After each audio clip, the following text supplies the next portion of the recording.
Tahun ini Pemkot Surabaya akan menambah 3 ruang terbuka hijau berupa 2 taman dan 1 kebun raya. Pengamat menilai persebaran taman dan RTH di Surabaya masih terfokus pada Surabaya Timur dan Utara.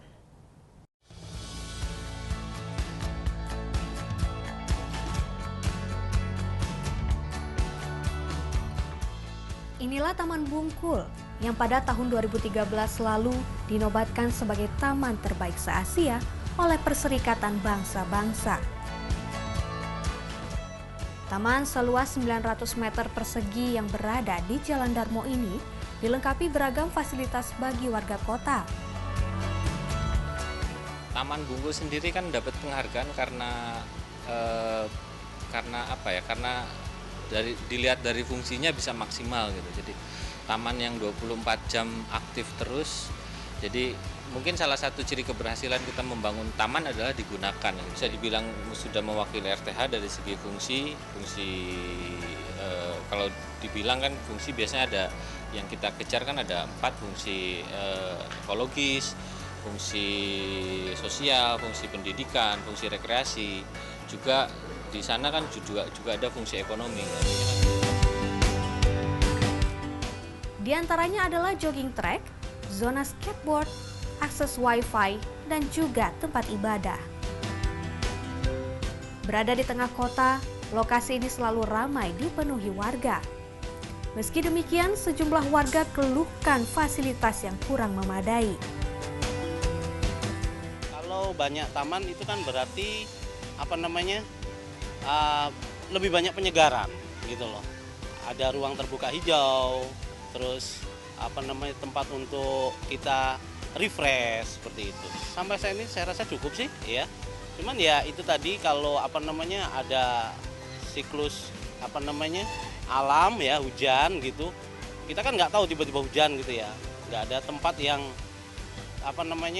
strategis atau tempat yang tepat gitu untuk kita berteduh gitu. Untuk fasilitasnya, untuk tempat berteduh itu yang kurang. Punya, soalnya sudah bukan sekali atau 2 kali. Anak duduk tiba-tiba hujan. Permainannya sih kayaknya kurang banyak lagi. Iya, karena ada banyak anak-anak yang bermain.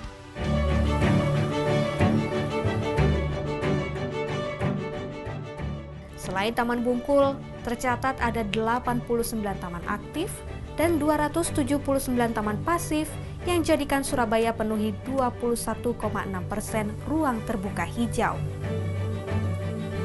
Meski luasan RTH telah mencapai jumlah yang ideal, pengamat menilai persebaran RTH masih berkutat di Surabaya bagian timur dan utara. Nah, kebanyakan taman yang ada di Surabaya menurut kami masih ada di tataran ruang terbuka. Dia tempat berkumpul dan kemudian tidak terlalu mampu sebetulnya diandalkan untuk mengatur atau mengontrol iklim mikro terutama di Surabaya. Yang kedua adalah bahwa persebaran ruang terbuka hijau di Surabaya itu sebetulnya sangat timpang. Kebanyakan berada di sekitar Surabaya Timur dan Utara. Sementara kawasan-kawasan lain itu secara persentase itu sangat kecil. Surabaya Selatan misalnya cuma 8% untuk hijaunya, Surabaya Barat sekitar 6-7% gitu. Menanggapi hal ini, Pemkot berencana membuat 3 RTH baru. Yang pertama adalah Taman Pakal. Terletak di Surabaya Barat, taman seluas 1,6 hektar ini akan disulap menjadi sarana olahraga bagi warga kota. Selain itu akan dibangun pula Taman Bulak di kawasan Kenjeran seluas 1,1 hektar. Selain 2 taman tersebut, ada juga Kebun Raya Keputih yang dibangun di bekas TPA Keputih. Taman seluas 30 hektar ini diharapkan mampu wujudkan Surabaya sebagai kota yang layak huni. Sekarang sudah mulai pembangunan, sudah awal persiapan. Jadi mudah-mudahan tahun ini tiga-tiganya mudah-mudahan tahun ini selesai. Untuk Bulak sih mungkin sekitar pertengahan tahun ini sudah selesai. Yang kita kejar kan sebenarnya bukan angka, yang kita kejar adalah kualitas lingkungan di Kota Surabaya gitu. Jadi bagaimana taman ini bisa memperbaiki atau bisa mempertahankan kualitas lingkungan yang ada di Surabaya. Sesuai Undang-Undang Penataan Ruang, setiap kota disyaratkan memiliki RTH sedikitnya 30%. 20% dibangun oleh pemerintah, sisanya 10% dikelola oleh swasta.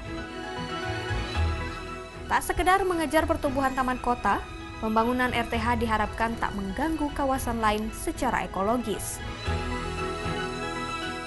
Nita Liana, Agung Setiawan melaporkan untuk NET.